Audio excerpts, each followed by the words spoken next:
네, 오늘 이제 설교의 목적은 여러분에게 디모데 전서, 후서와 디도서를 읽게 하는 것입니다. 예, 제가 오늘 설교의 목적을 벌써 말씀을 드렸어요. 설교의 목적이 뭡니까? 디모데의 전서, 후서, 디도서를 읽고 싶은 마음이 생기는 것. 그것이 오늘 설교의 목적입니다. 그래서 중간쯤에 혹시라도 읽고 싶어지면 그냥 읽으시면 됩니다. 예. 그래서 이제 설교를 만약에 듣고서 감동을 받았는데 끝나고도 결국 나는 디모데 전서와 디모데 후서와 디도서는 결코 읽지 않겠다. 뭐 이런 마음이 든다면 그건 이제 설교자가 실패하는 거예요. 오늘 말씀드리는 내용은 이미 이제 사도행전의 기록이 다 끝난 이후에 그런 사건들입니다. 즉 사도행전의 어떤 사건들과 일일이 결합시킬 수는 없지만은 이거의 시대적 배경은 좀 아셨으면 좋겠는데 이때가 바로 다 로마 황제 네로 때예요. 네로 황제 아십니까? 그 극심한 핍박의 시기, 기독교 핍박의 시기 바로 네로 황제 때예요. 네로가 주후 54년에서 주후 69년까지 황제였으니까 디모데 전서, 디도서, 디모데 후서가 다 이때 내용이에요. 자기가 로마에 불질렀거든요. 네로가 자기가 로마에 불질러 놓고는 그거를 그리스도인들에게 누명을 씌워서 그리스도인들의 몸에다 불을 붙여놓고는 심지어는 횃불처럼 쓰고 그랬었어요. 참 나쁜 사람이죠. 주후 60년대 초에 바울은 로마 감옥에 잡혀 있었는데 그러다가 사실 한 2년 정도 감옥에 있다가 석방이 되었어요. 그리고 다시 사역을 시작하긴 했습니다. 그 내용은 사도행전에 나오지는 않아요. 물론 바울이 다시 사역을 시작했을 때 이미 그 사역의 환경은 지금처럼 좋지는 않았습니다. 선교는 꼭 죽음과 마찬가지였었어요. 선교하면 전도하면 죽는 거예요. 그럼에도 불구하고 선교를 즉 전도를 시작한 바울은 이미 에베소에 가 있는 디모데에게 편지를 2통 씁니다. 그것이 디모데 전서와 디모데 후서예요. 그리고 디모데 전서와 디모데 후서 사이에 디도서를 써요. 디도서는 지중해 한가운데에 있는 크레타 섬이라는 데가 있는데요. 이거 한번 잠깐 볼까? 예. 이게 이제 바울의 2차 전도여행 지도인데요. 이 가운데가 바로 다 이게 지중해거든요. 여기가 바로 키프로스, 구브로 섬이고 이쪽에 한참 가면은 여기 크레타 섬, 그 개역개정에서는 그레데라고 나오는데 그레데 섬, 크레타 섬이 바로 여기예요. 여기에 디도가 있었다고 이쪽으로 편지를 보낸 거예요. 디모데전서, 디도서, 디모데후서는 어디서 썼는지는 알 수 없습니다. 발신지는 말하고 있지 않기 때문에 어디서 쓴지는 알 수 없지만 그것이 에베소의 디모데와 크레타 섬의 디도에게 쓴 편지만은 확실히 알 수 있어요. 디모데와 디도 이 두 사람에게 쓴 건데요. 디모데와 디도 이 두 사람은 모두 바울에게는 믿음으로 낳은 아들들이에요. 믿음의 아들들이에요.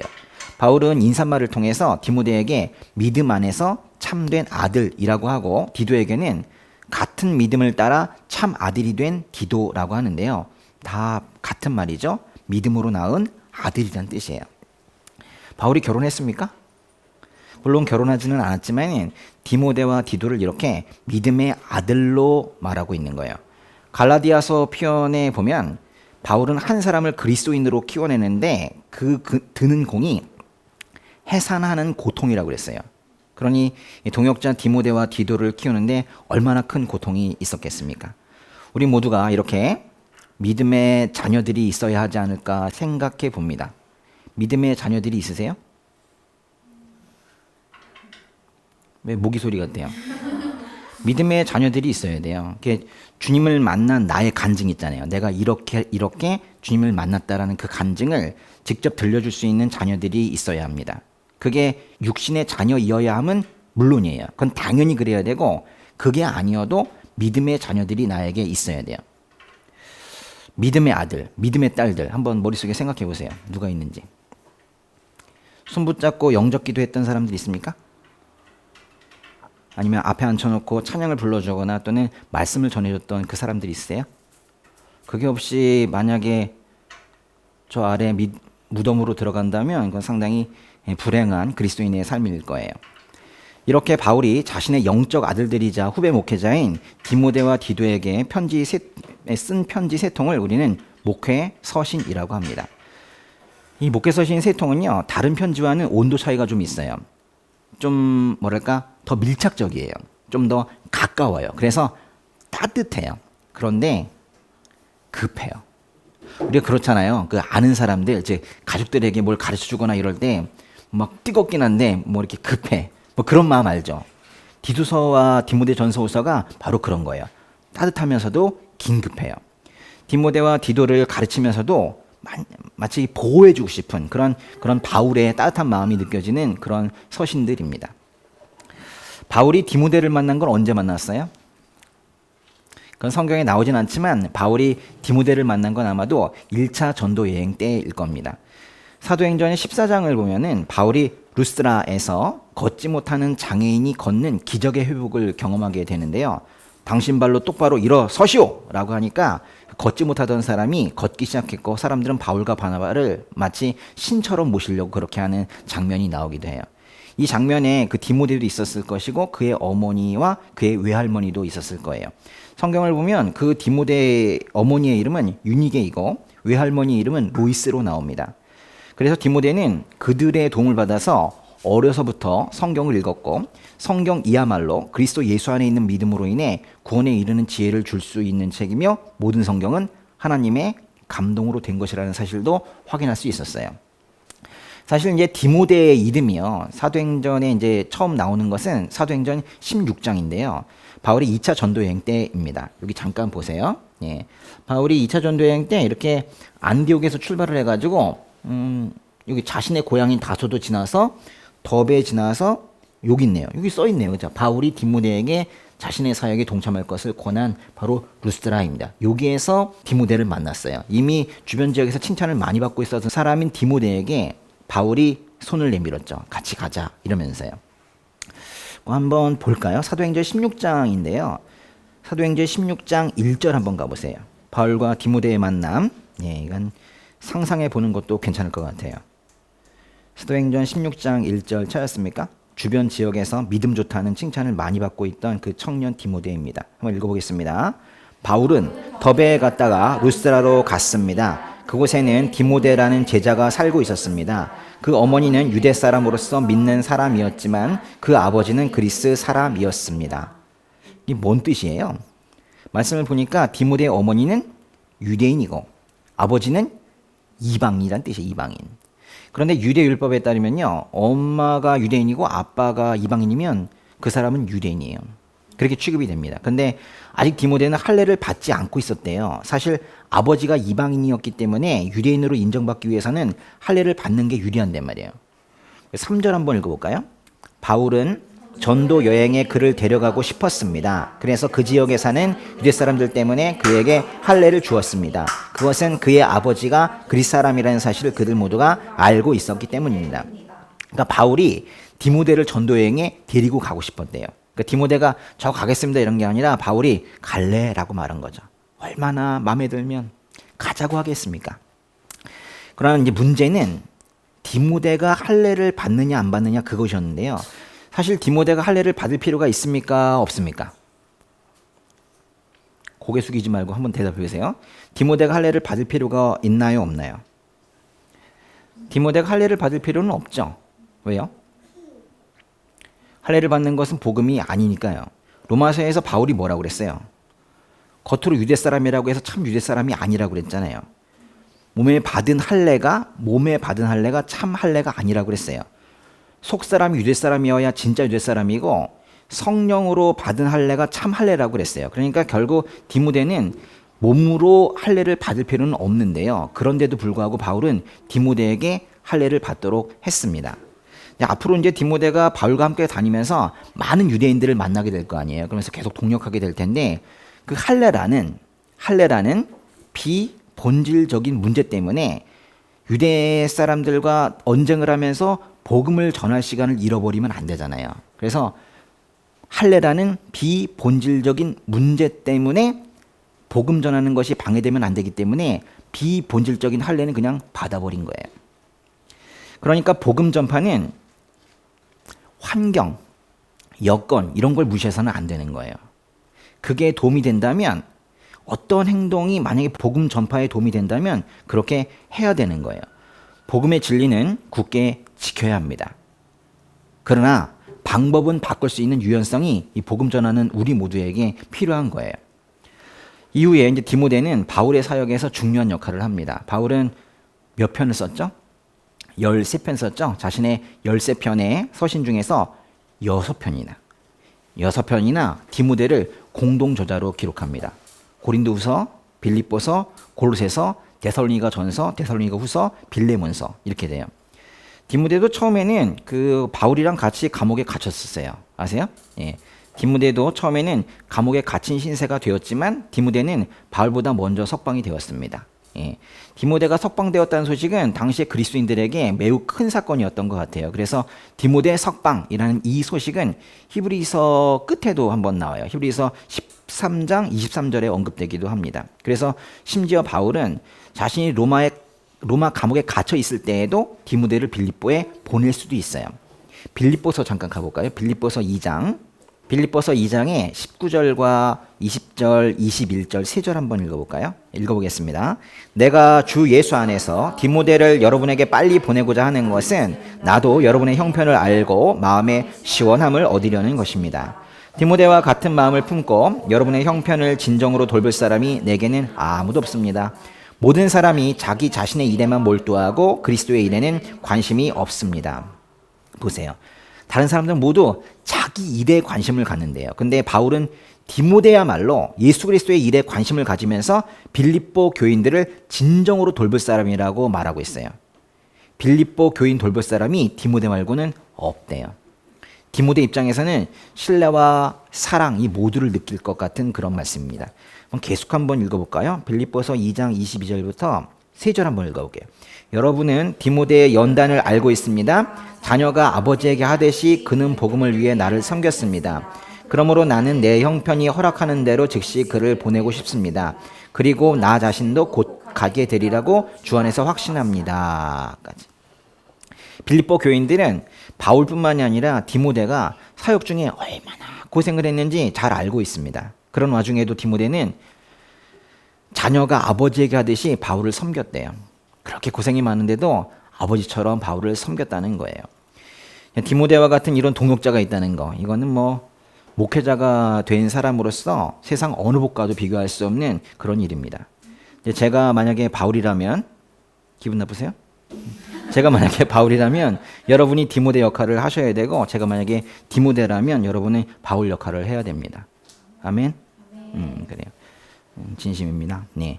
바울은 빌립보에 우선 디모데를 보내지만 자신도 곧 석방이 되어서 빌립보에 가게 될지도 모른다고 말은 했는데, 그렇지만 이제 슬프게도 성경에서는 바울이 석방되어서 빌립보 교회에 갔다는 얘기는 기록되어 있지 않습니다. 바울이 죽을 때가 다 됐어요. 죽을 때가 다 됐을 때 우리는 누구 생각이 날까요?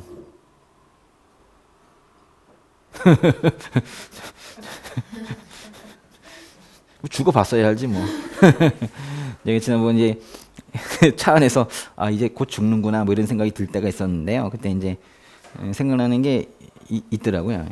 어머니 생각나다. 어머니가 막 욕하시던데. 이놈아 너까지 가면 어떡하냐 이러면서. 근데 이제 바울이 죽을 때가 다 되었을 때 쓴 편지는 디모데 후서입니다. 죽음이 가까워지자 바울은 특히 디모데를 불러요. 디모데 후서 잠깐 가볼까요? 디모데 후서 4장 9절. 짧지만 아주 큼직한 표현인데요. 한번 읽어볼까요? 너는 속히 내게로 와라. 너는 속히 내게로 와라. 이렇게 말하고 있어요. 디모데야 와줄래? 이렇게 이제 바울은 믿음으로 낳은 아들 디모데를 어쩌면 육신의 아들보다 더 아꼈고, 중요한 일이나 중요한 순간에는 디모데와 항상 함께하고 싶어 했어요. 그런데 여기에요, 이 말씀에 디도도 언급이 돼요. 그 다음 절이죠. 4장 10절 한번 읽어볼까요? 데마는 이 세상을 사랑해 나를 버리고 데살로니가로 갔고, 그레스게는 갈리아로, 디도는 달마디아로 갔으며. 거기까지 읽어보시면 일단 다른 사람은 잘 모르겠어. 근데 디도죠. 디도는 어디로 갔대요?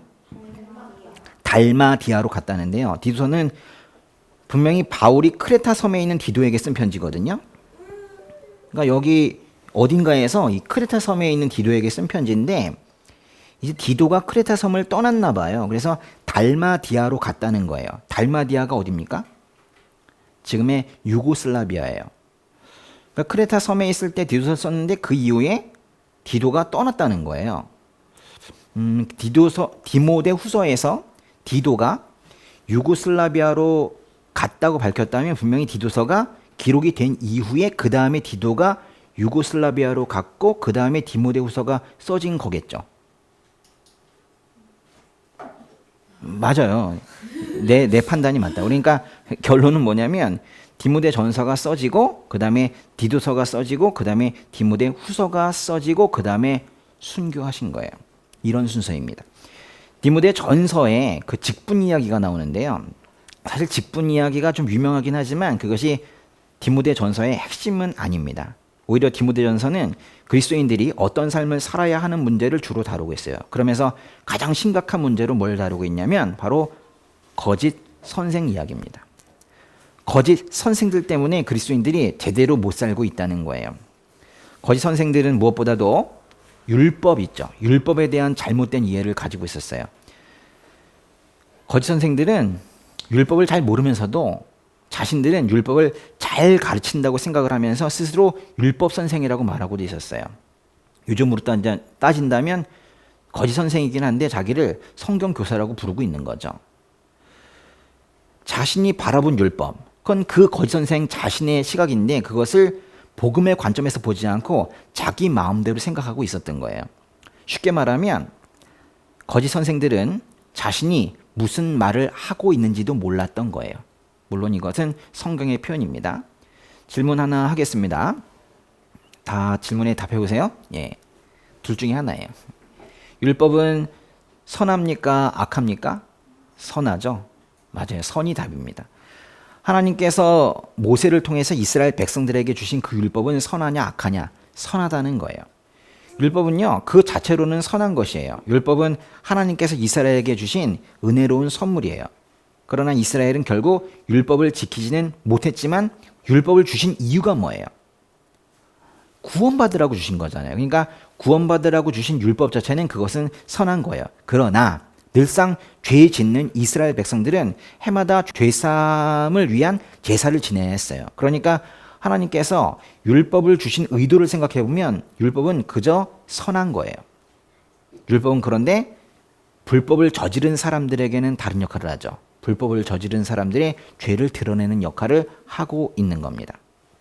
성경은요, 율법을 나쁜 것이라고 말하지 않아요. 오히려 율법이 사람에게는 필요하다라고 말해요. 그런데 인간이 율법을 또 지켜낼 수는 없잖아요. 그러니까 율법을 완성시킨 어떤 분이 오신다면 그분을 믿어야 우리가 구원을 받을 수 있다고 말을 합니다. 맞습니까? 너희가 율법을 잘 지키면 내가 구원해 줄게 라는 약속이 옛 언약이에요. 근데 너희가 할 수 없구나. 너희가 할 수 없으니 이제 내가 할게. 내가 예수를 보내줄게 하는 것이 바로 새 언약이에요. 우리는 지금 이 모두 새 언약 속에서 살고 있습니다. 우리는 이스라엘과 달라서 사실 모세 율법도 없었지만 이스라엘을 교회로 해석한다 해도 이스라엘에 주신 그 모세 율법을 이룰 수도 없습니다. 율법은 그 자체가 기준이에요. 뭐요? 기준이에요. 율법은 기준입니다. 우리가 세상에 기준 없이 어떻게 살 수 있겠어요? 율법은 사람이 도달해야 될 기준이에요. 거기까지는 살아야 되는 거예요. 그러나 사람이 도달할 수 있어요? 없어요? 없죠. 그러니까 율법은 선한 것인데 그 선한 것의 완성의 사람이 도달할 수가 없어요. 그런데 주님이 도달하셨어요. 그리고 우리는 그 주님을 믿어서 구원이 되는 거예요. 이걸 우리가 복음이라고 하는 거예요. 그러니까 복음은요, 매우 현실적인 거예요. 안 되면 안 된다는 것을 말하고 되는 것은 된다고 말해요. 죄인은 안 되잖아요. 우리는 실패합니다. 주님이 하실 수 있잖아요. 주님만이 하실 수 있으니 주님을 믿어야 한다. 이렇게 말하는 것이 복음이에요. 이게 바로 현실이에요. 예수님이 태어나셨을 때 동방박사가 헤롯 왕에게 와서 유대의 왕으로 나신 분이 어디 계십니까? 이렇게 물었었죠. 기억나십니까?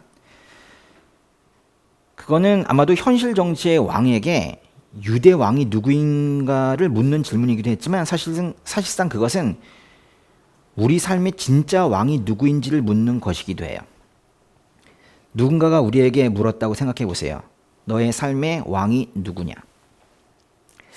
삶의 주인이 바뀌어야지 평강을 얻을 수 있거든요.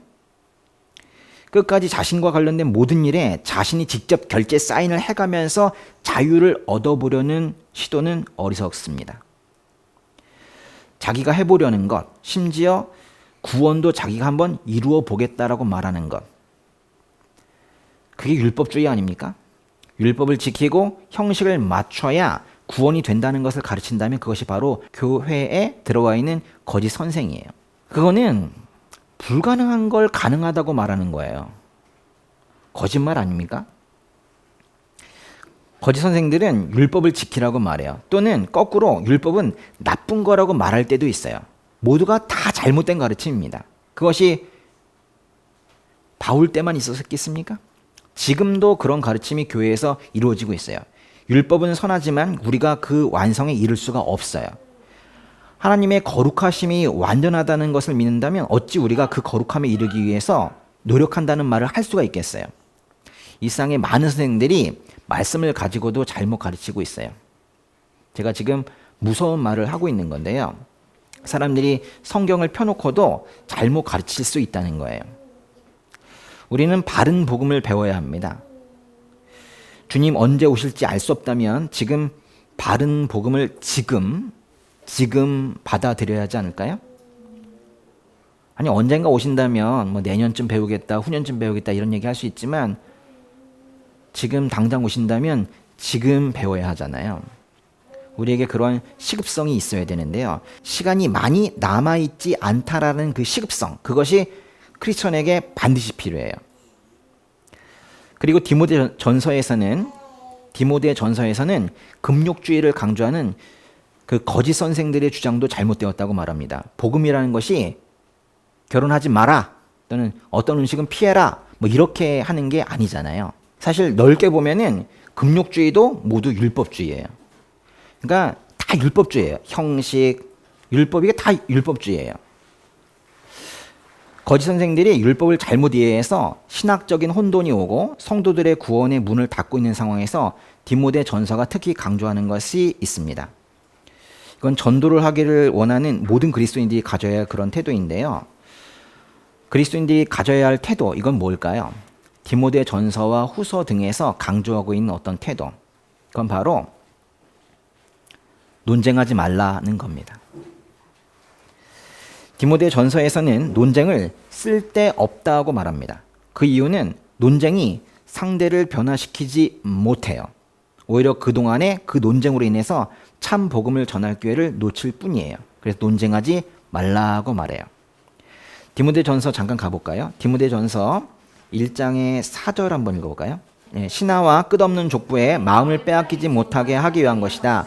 이런 것들은 믿음 안에서 하나님의 경륜을 이루기보다는 오히려 쓸데없는 논쟁만을 불러일으킬 뿐이다. 보세요. 쓸데없다고 하잖아요. 세상은 무너져가고 있습니다. 세대는 떠나가고 있어요. 이런 위기의 시대에 중요한 것은 말씀대로 믿음 안에서 하나님의 경륜을 이루는 것인데요. 그런데 그때 쓸데없는 논쟁을 하고 있으면 어떡하냐는 거예요. 때가 갑니다. 세월을 아껴야 합니다. 근데 논쟁만 하고 있으면 어떡하냐는 거예요. 다른 교리를 가르치면서 예수님의 말씀과 경건에 부합하는 교훈을 오히려 따르지 않는다면 그 사람은 교만해지고 맙니다. 그래서 오직 교만해진 사람은 말싸움이에요. 논쟁이에요.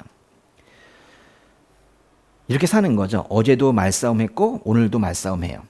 그리고 내일도 말싸움하면서 스스로 성경 교사라고 말하는 겁니다. 그래서 바울은 디모데에게 명확하게 다시 한번 말해요. 디모데 전서 6장 20절인데요. 읽어볼게요. 디모데야, 내게 부탁한 것을 지키고 거짓된 지식에서 나오는 속된 말과 논쟁들을 피하여라. 보세요. 속된 말과 논쟁들을 피하여라 그랬잖아요. 이렇게 바울이 디모데에게 논쟁, 변론, 반론 이런 것들을 피하라고 하는 이유는 그것이 어떤 변화도 가져오지 못하기 때문에 그래요. 여러분은 뭐 이런 생각을 할 수 있을지도 몰라요. 어떤 사람이 어떤 질문을 해왔을 때 하나님의 존재하심을 부정하거나 또는 하나님의 선하심을 부정하는 그런 질문을 해왔을 때 또는 성경의 모호함에 대한 질문을 해왔을 때 논쟁으로서 신학적인 논쟁으로서 아예 코를 납작하게 하면 되지 않을까 이런 생각도 할 수 있고 물론 그것이 가능성이 아예 없는 것도 아니에요. 공부 많이 하시면 되거든요. 근데 제가 지난 6년 동안에 목회를 하면서 경험한 결과 논쟁은 실패했습니다. 논쟁은 언제나 실패했어요. 왜 제가 논쟁에서 언제나 실패했을까요? 두 가지 이유가 있습니다. 제가 논쟁에서 언제나 실패한 이유. 첫째는 논쟁에는 사랑이 없어요. 지식은 있지만 사랑이 없어요. 공격이 있지만 품어주지 않아요. 그것이 무엇이든 간에 사랑이 없으면 그것은 아무것도 아니에요. 사랑이 없이 시끄러운 건 그저 울리는 징이나 소리나는 꽹과리와 같은 거예요. 논쟁이 실패한 이유가 또 있어요. 두 번째 이유는 그 논쟁으로 그를 설득하기 전에 그가 떠난다는 거예요. 나는 이겼다고 주먹을 불끈 쥐고 쾌지를 부르고 있지만은 그 사람은 복음 들을 기회가 점점 적어지고 있는 거예요. 복음 전한다는 우리가 그래서야 되겠습니까? 그러니까 목회는 신학 논쟁에서 이기는 게 아니에요. 오히려 신학을 많이 공부하고 목회자가 되었다면 오히려 신학을 숨겨야 돼요. 기다려야 돼요. 그 상대방이 들을 수 있을 때까지 기다리는 거예요. 인내하는 거예요. 기다림이에요. 그러다 보니까 이제 저에게도 모순이 생기기도 했어요. 진리는 전해야 합니다. 빨리. 그런데 그것을 전하면 사람이 떠납니다. 이게 모순이죠. 창과 방패. 모순 아닙니까? 진리는 전해야 되는데 진리를 전하면 사람이 떠나니까 기다려야 하는 것. 또는 변화를 주면서 뭔가를 지속적으로 뭔가를 하고 있어야 하는 것. 또 가만히 있어서는 안 돼요. 뭔가를 하고는 있으면서 기다려야 되는데 이것이 바로 목회에서 가장 중요한 부분이었었어요. 먼저 믿은 그리스도인들이 가족을 보며 조절해야 되는 가장 현실적인 부분이 바로 이거예요. 지금 가족을 위해서 기도하고 계시죠? 예수님 믿고 구원받게 하여 주세요. 우리 아버지 예수님 믿고 구원받게 하여 주세요. 우리 딸이 예수님 믿고 구원받게 해주세요. 이렇게 만약에 기도하고 계시다면 두 가지를 갖춰야 됩니다. 지혜롭게. 그러나 그렇다고 해서 죽을 땐 그건 안 돼. 용기가 있어야 돼요. 지혜롭게 그리고 용기 있게 하세요. 제가 드리고 싶은 말씀이 바로 이거예요. 그러면 이제 디모데전서 다음으로 써졌을 것으로 여겨지는 디도서에 대해서도 좀 더 살펴보도록 하겠습니다. 디도서는 3장으로 이루어진 짧은 편지인데요. 고린도후서 2장과 7장을 보면은 바울은 3차 전도 여행 때 드로아에서 디도를 만나기로 했는데 만나지 못해요. 이 드로아가 이쪽에 있죠. 이 드로아. 여기서 이제 디도를 만나기로 했는데 바울이 디도를 못 만나요. 그러면서 저쪽에 마케도니아로 갔는데 저기에서 디도를 만나게 됩니다. 그러면서 고린도 소식을 디도로부터 듣게 돼요. 고린도에 디도를 보내면서 헌금 문제 같은 것들을 해결하기도 합니다. 예루살렘에 보낼 헌금 문제가 있었는데 이게 매우 중요한 것이었거든요. 디도가 자원을 해서 간다고 합니다. 한번 읽어볼까요? 고린도 후서인데요. 고린도 후서 8장 16절 17절 한번 찾아보세요. 고린도 후서 8장 16절 17절 디도가 자원해서 고린도로 간다고 하는 그런 이야기입니다. 네. 찾으셨습니까? 네, 읽어보겠습니다. 여러분을 위해 디도의 마음에도 동일한 열심을 주시는 하나님께 감사를 드립니다. 디도는 우리의 요청을 받아들였을 뿐만 아니라 더욱 열심을 내고 자진해 여러분에게로 갔습니다. 고린도 후서에서 예루살렘으로 보내는 헌금은 매우 중요한 문제였는데 이것을 디도에게 맡긴 거예요. 바울은 고린도 후서에서 디도를 이렇게 표현합니다. 고린도 후서 펴놓으셨죠? 고린도 후서 8장 23절 보세요. 고린도후서 8장 23절 한번 읽어볼까요? 디도를 말하자면 그는 내 동료요 여러분을 위한 내 동역자입니다. 우리 형제들로 말하자면 그들은 여러 교회의 사도들이요 그리스도의 영광입니다. 야, 정말 대단한 표현이죠. 디도를 바울이 이렇게 말하는 거예요. 내 동료입니다. 내 동역자입니다. 사도입니다. 그러면서 끝에 보세요. 그리스도의 영광이래요. 이런 사람이 바로 디도예요. 그리고 디도서를 보면 말씀드린 대로 바울은 디도에게도 믿음의 아들이라는 표현을 씁니다. 디도서로 한번 가보세요. 디도서의 1장 4절과 5절을 보시면요. 거기 믿음의 아들이라는 표현이 있는데 한번 읽어보겠습니다. 디도서 1장 4절과 5절 같은 믿음을 따라 참 아들이 된 디도에게 이 편지를 쓴다. 하나님 아버지와 그리스도 예수 우리 구주께서 은혜와 평강을 베푸시기를 빈다. 내가 그대를 크레타에 남겨둔 까닭은 그대가 남은 일을 바로잡고 내가 그대에게 지시한 대로 각 성의 장로들을 세우게 하려 함이었다. 4절을 보면은 디도를 믿음의 아들이라 말했는데요. 5절을 보면 디도를 크레타에 남겨놓은 이유가 두 가지가 나오고 있어요. 이게 곧 디도를 크레타에 남겨놓은 이유이기도 하지만 디도서를 쓴 이유이기도 합니다. 그 중에 하나가 뭐예요? 디도를 크레타에 남겨놓은 이유가 남은 일을 바로 잡는 거죠. 또 하나는 각 성의 장로들을 세우는 거예요. 남은 일을 바로 잡는 거라는 거는 그 거짓 선생들 몰아내는 거예요. 디도를 통해서 거짓 선생들을 몰아내라고 말합니다. 또 각성의 장로들을 세우는 것이라고 말하는 것은 교회가 이제 설립 초기일 때 그 실질적인 과제들을 말하고 있는 거예요. 어떤 시스템을 갖추라 뭐 이런 얘기 아닙니까? 사실 이제 디도서는요, 디모데 전서와 아주 비슷해요. 디도서와 디모데 전서는 내용과 문체가 거의 비슷합니다. 그리고 심지어 저작 시기도 거의 같은 때로 보이는데요. 디도서는 디모데 전서와 함께 60년대 중반에 써졌을 것으로 추정이 됩니다.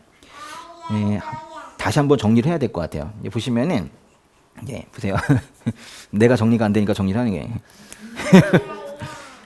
60년대 초반에 로마 감옥에 바울이 있었죠. 그때 뭘 썼어요? 옥중서신? 에필골몬, 에베소서, 빌립보서, 골로새서, 빌레몬서 잘했어요. 이렇게 옥중서신을 쓴 것이고 바로 이제 석방이 되었는데, 그리고 나서 60년대 중반쯤에 다시 전도 사역을 시작했을 때 그때 디모데 전서와 디도서를 썼어요. 그리고 디도가 어디로 갔어요? 유고슬라비아로 갔고, 근데 이때가 모두가 다 네로 황제 때예요. 네로 황제가 주 54년에서 주 69년까지 황제의 자리에 있었다고 하니까, 근데 후반으로 갈수록 기독교 탄압이 심해졌어요. 아마도 바울은 그 네로가 황제에서 내려오기 바로 1년 전 주후 68년경에 순교를 했을 거예요. 순교 바로 직전에 쓴 게 뭐라고요? 디모데 후서입니다. 정리가 좀 되셨어요? 저는 됐습니다. 사도행전에서 복음 전파를 위해서 크레타 섬을 방문했다는 기록은 사실은 나오진 않아요. 그러나 바울은 사도행전의 기록이 끝난 이후인 60대 중반에 다시 선교 사역을 시작했을 때 이 아래에 있는 이렇게 크레타 섬에 잠시 들렀던 것 같아요.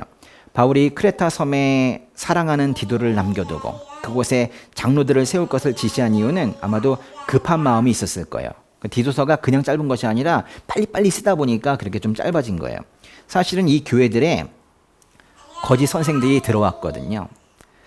디도서의 그 장로들의 요건은 어떻게 보면 그 거짓 선생들이 있죠. 그거의 반대말이기도 해요. 장로들아 이렇게 하라 하는 건 거짓 선생들은 이렇게 하면 안 된다라고 말하는 것과 같아요. 바울은 디도서에서 거짓 선생들을 이렇게 말하고 있습니다. 디도서 1장 16절인데요. 볼까요?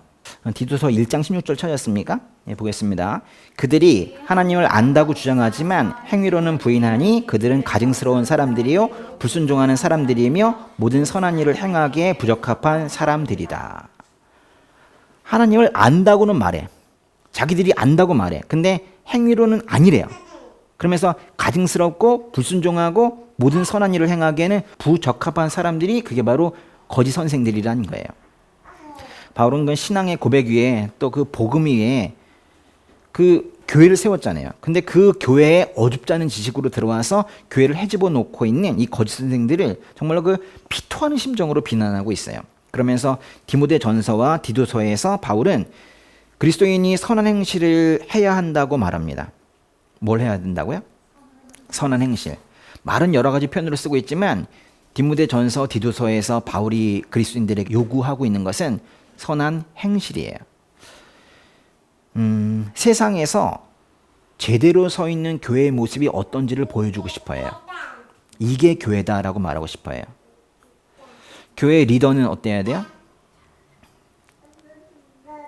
잘생겨야 되나요? 네. 교회 리더는 성령 충만해야 되죠. 진리는 바로 서야 됩니다. 이단은 퇴출되어야 하고, 그리고 그리스도인들은 그 삶으로 자신의 믿음을 보여줘야 돼요. 이런 게 목회서신이에요. 그러다 보니까 그리스도인이 어떻게 살아야 하는가에 대한 구체적인 내용들이 목회서신에는 많이 나옵니다. 읽고 싶어지죠. 그런 거예요. 그런데 이 편지를 쭉 읽다 보면은 복음만 있어서는 안 되는 것 같아요. 말이 이상하네요. 복음만 있으면 되는데 복음만 있어서는 안 된대. 복음과 함께 반드시 같이 있어야 되는 한 가지가 있다고 말합니다. 복음과 이게 필요하대요. 뭘까요? 말씀에서 한번 답을 찾아보도록 하겠습니다. 디도서 2장이에요. 그러니까 복음을 받아들여서 구원받은 삶이 시작된 사람들이 어떻게 살아야 하는지를 말해주는 거예요. 디도서 2장 11절부터 좀 긴데요. 14절까지 1, 2, 3, 4 한번 읽어보겠습니다. 모든 사람에게 구원을 주시는 하나님의 은혜가 나타나 우리를 교훈하심으로 경건하지 않은 것과 세상의 정욕을 버리고 신중함과 의로움과 경건한 가운데 이 세상에 살며 복된 소망과 위대하신 하나님과 우리 구주 예수 그리스도의 영광이 나타날 것을 기다리며 살도록 하셨다. 그리스도께서 우리를 위해 자기를 내주셨으니 이는 우리를 모든 불법에서 구속하시고 정결하게 하셔서 선한 일에 열심을 내는 자기 백성이 되게 하시려는 것이다. 복음과 함께 필요한 것이 뭐래요? 다른 말로 하면 이제 구원받은 인생이 반드시 가지고 있어야 할 덕목은 무엇이냐 그런 거예요. 뭐예요? 한마디로 경건입니다. 경건 또는 거룩이라고 말할 수도 있죠. 근데 이제 문제는 뭐냐면 우리는 경건을 가지고 태어나지를 않아요. 우리는 죄만 가지고 태어나요. 망가지고 타락한 그 죄성을 가지고 태어난단 말이에요. 경건을 가지고 태어나지 않아요. 거룩을 가지고 태어나지 않는단 말이에요. 그러니까 우리는 배워야 하는 거예요. 경건은 배우지 않으면 없는 거예요. 우리는 경건한 분을 보면서 그분에게서 경건을 배우는 거예요. 경건한 분이 앞에 계시지 않다면 우리는 경건을 배울 기회가 없는 거예요. 경건은 주님의 성품과 주님의 모습을 보면서 닮아가는 거예요. 그분과 함께 있으면 그분과 교제하라는 얘기를 왜 하는 거예요? 그분과 교제하면서 그분을 닮아가는 거거든요. 배우려면은 그 앞에 있어야 하지 않겠습니까? 그래서 우리는 언젠가 경건이라는 걸 이렇게 표현한 적도 있었어요. 하나님 앞에 서 있는 것처럼 행동하는 것. 하나님 앞에서 어떻게 함부로 할 수 있겠어요? 하나님 앞에서 어떻게 음란할 수 있겠어요? 하나님 앞에서 어떻게 방탕할 수 있겠어요? 하나님 면전에서 거짓말할 수 있습니까? 하나님 없는 것처럼 어떻게 교만할 수 있겠어요? 하나님께서 사랑하시는 그 영혼에 어떻게 폭행을 가할 수 있겠어요? 그런데 만약에 믿음이 없다면은 다른 말로 하면 자신을 믿는 거죠. 믿음이 없어서 자신을 믿는다면 어디서 경건을 배울 수 있겠어요? 자신을 배워요? 거울 보고 배워요? 그럼 불가능에 가까운 일입니다. 조금 전에 읽으신 그 디도서 2장 13절 있죠? 거기 디도서가 말하는 경건의 비밀이 거기에 숨겨져 있어요. 2장 13절만 다시 한번 읽도록 하겠습니다. 복된 소망과 위대하신 하나님과 우리 구주 예수 그리스도의 영광이 나타날 것을 기다리며 살도록 하셨다. 무슨 얘기 같아요? 어떻게 살아야 경건하게 살 수 있는지 알려주고 있습니다. 답이 뭡니까? 뭘 기다려야 되는 거예요? 예수 그리스도를 기다리는 거예요. 그리스도의 재림을 소망하는 것, 신부로서 신랑이신 예수님이 오실 것을 경건하게 기다리는 것, 이게 바로 경건의 비밀이에요. 목적이 있지 않고서야, 목표가 있지 않고서야 어떻게 경건할 수 있겠어요? 그냥 경건하다 하늘 가는 겁니까? 신랑을 기다리는 마음으로 경건하게 살라는 거예요. 이제 디모데 후서 얘기 좀 해보겠습니다. 바울은 이 마지막 편지에서 디모데에게 정말 눈물이 섞인 그런 감사의 표현을 해요. 삶의 마지막 순간에 후배 동역자 디모데에게 감사의 표현을 하고 있는 거예요. 그 감사의 표현 한번 읽어봤으면 좋겠습니다. 디모데후서 1장의 3절과 4절인데요. 디모데후서 1장 3절 4절. 나는 밤낮으로 기도하는 가운데 항상 너를 기억하며 깨끗한 양심을 조상 때부터 섬겨오는 하나님께 감사를 드린다. 내 눈물을 기억하며 너를 만나 보기를 간절히 원한다. 그러면 나는 기쁨이 가득할 것이다. 보세요. 바울은 디모데에게 감사해요. 그리고 심지어는 디모데를 보고 싶어해요. 이렇게 인생 가운데 가장 친했던 동역자 디모데를 마지막 편지에서 언급하고 있는 거예요. 마지막 순간에 동역자가 생각이 났나 봐요. 그런데 이 가장 사랑했던 어떤 디모데가 마지막 순간에 생각이 나는데 저 반대편에 양극단에서 또 한 사람이 생각이 나는 거예요. 사역 중에 자신을 버렸던 사람들, 자신의 사명을 저버렸던 사람들, 그런 사람들이 여태까지는 편지에 등장하지 않았었는데 이 마지막 편지에 그 사람들이 등장을 합니다. 디모데후서 1장 15절 보세요. 읽어보겠습니다. 너도 알다시피 아시아 지방의 모든 사람이 나를 버렸다. 그 중에 부겔로와 호모게네가 있다. 뒤쪽에 이런 말들은 또 한 번 나오긴 하는데요. 뭐 사장에 나와요. 데마라는 사람도 있고 그래요. 그러니까 죽음을 앞두고 있는 바울이 지난 날을 돌아보면서 부겔로, 호모게네 이런 사람들이 계속 마음에 남아 있었던 거예요. 이 사람들이 미웠다는 뜻이 아니에요. 그 사람을 놓친 것, 그 사람들이 등을 돌리고 떠나게 한 것, 그것이 너무도 마음에 아팠던 거예요. 목회 중에 끝까지 함께한 사람들과 떠난 사람들, 이게 모두가 다 기억에 남는 거예요. 마지막 순간에 그 두 사람이 다 기억에 남는 겁니다. 이제껏 이제 말 못했지만은 죽음을 앞둔 지금 바울은 그 마음에 그 응어리가 져 있었던 그런 말들을 지금 말하고 마는 거예요. 디도서에서 복음과 함께 있어야 한다고 했던 게 뭐죠? 복음과 함께 경건이죠. 복음으로 구원받는 삶이 시작이 되었다면 경건으로 살아야 한다. 지금 그 얘기를 한 거잖아요. 경건인데요. 경건함이라는 것은 바울이 후배 목회자에게 말하고 싶었던 가장 중요한 덕목 중에 하나예요. 그래서 이제 디도서뿐만이 아니라 디모데 전서, 디모데 후서에서도 이 경건의 문제를 사실은 많이 다루고 있어요. 바울은 디모데 전서에서 육체 단련은 조금 유익하다고 말해요. 그런데 경건은 모든 일에 유익하다고 그래요. 스스로 만족하면 경건은 큰 유익이 된다고도 했어요. 그리고 디모데 후서에서는 거짓 선생들에게 경건의 모양은 있으나 능력은 없다고 그랬어요. 그리고 디모데 후서에서는 경건하기 위해서는 속된 잡담을 피하라고 말하기도 했어요. 이것저것 상황에 반응하는 대로 말하지 말고 원래 해야 되는 진리를 말하라고 그랬어요. 상황에 대응하는 대로 말하다 보면 그건 잡담이 되고 그것은 경건에서 멀어지는 길이라고 그랬어요. 좀 간단하게 하면 말 조심해라 이런 얘기예요. 복음으로 구원이 시작되었고 구원받은 삶으로서 경건하게 삽니다. 이것이 구원받은 인생의 패턴이에요. 그런데 여기에 이제 뭔가 빠져 있어요. 바울은 이제 보세요. 복음으로 구원받아라, 경건하게 살아라 이렇게 말을 했는데 이러고 말을 끝내지 않아요. 자신이 극심한 기독교 박해에 있어서 그랬는지는 몰라도 그 핍박의 문제, 그 박해의 문제를 결코 빼놓지 않아요. 디모데후서 3장 12절. 디모데후서 3장 12절 한번 읽어볼까요? 그리스도 예수 안에서 경건한 삶을 살고자 하는 사람들은 모두 핍박을 당할 것이다. 경건하면 핍박이에요. 그 세상은 점점 더 말씀에서 멀어지고 있죠. 타락해 가고 있죠. 만약에 누군가 예수를 믿는다면서 경건하게 산다면 그것은 칭찬을 받을 수 있을 것인가? 뭐 그럴지도 모르지만은 그보다는 핍박을 받을걸요? 삶의 양태가 다르니까, 삶의 방향이 다르니까 핍박을 받을 가능성이 높죠. 제대로라면요. 예수님도 요한복음에서 사람들이 나를 핍박했으니 너희들도 핍박받을 것이다 이렇게 말씀하시곤 했어요. 바울은 감옥에서 마지막까지 편지를 쓰고 또 책을 읽고 싶어 하면서 디모데에게 이랬어요. 내 겉옷 가져오고 양피지로 만든 책도 가져와라 뭐 이렇게 말은 했지만 속으로는 죽음을 예비하고 있었어요. 죽음 앞에 선 믿음의 선배 바울, 이 바울이 어떤 고백을 하고 있는지 한번 보실게요. 디모데후서 4장 6절에서 8절까지인데요. 믿음의 선배 바울이 죽음 앞에서 한 고백입니다. 한번 읽어보겠습니다.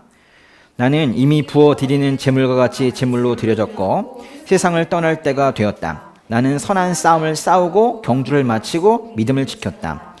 이제 나를 위해 의의 면류관이 준비되었으니 주 곧 의리우신 재판장이 그날에 내게 주실 것이다. 그리고 나뿐 아니라 주의 나타나심을 사모하는 모든 사람에게도 주실 것이다. 바울은 죽음을 예감하고 있네요. 이때 바울은 선한 싸움을 싸우고 경주를 마치고 믿음을 지켰다고 고백을 해요. 온갖 환난에도 불구하고 전도라는 선한 싸움을 싸워왔고 세상 풍조에 쩔어 있는 그 문화 속에서 마치 경쟁을 하듯이 진리를 전했다고 그래요. 또 그런 가운데서도 자신만큼은 무너지지 않고 믿음을 지켰다고 고백을 합니다. 그리고 보니까 8절에 이렇게 고백하네요. 주님께서 의의 면류관을 주실 것이다 라고 찬양해요. 주님께서 의의 면류관을 주실 것이라고 찬양해요.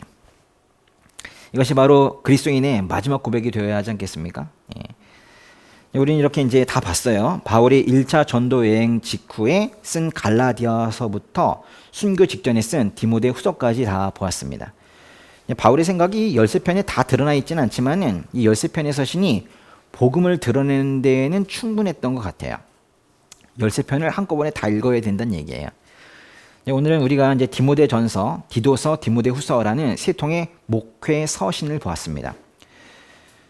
사실은 나름 이제 목회하고 있다라는 저로서는 디모데와 디도, 사람 이름이잖아요. 이 둘을 사실 명호라는 이름으로 바꿔서 이 세 통의 편지를 읽기도 했습니다. 지난주 내내 이 세 통의 편지를 계속 읽었는데요. 문장이 시작될 때마다 성경에는 없지만은 불러요. 그냥 이렇게 디모데야, 디도야 이렇게 넣어서 읽으셔도 좋아요. 많이 읽힙니다. 그래도 좋고 그것을 자신의 이름으로 바꿔서 명호야 이렇게 넣어서 읽어도 좋습니다. 디모데 전후서와 디도서를 읽는 방법 중에 하나예요. 전 이제 신학대학원에서 수업 이름이 정확히 기억이 나진 않지만 목회학이라는 수업이 있었는데요. 그 교수님의 어머니 말씀이 기억에 납니다. 교수님의 어머니가 그 교수님에게 이렇게 말씀했다고 해요. 성도들에게 찬밥 주지 마라. 성도들에게 찬밥 주지 마라. 이건 이제 말씀을 성령으로 따뜻하게 데워서 주라는 그런 말씀이었어요.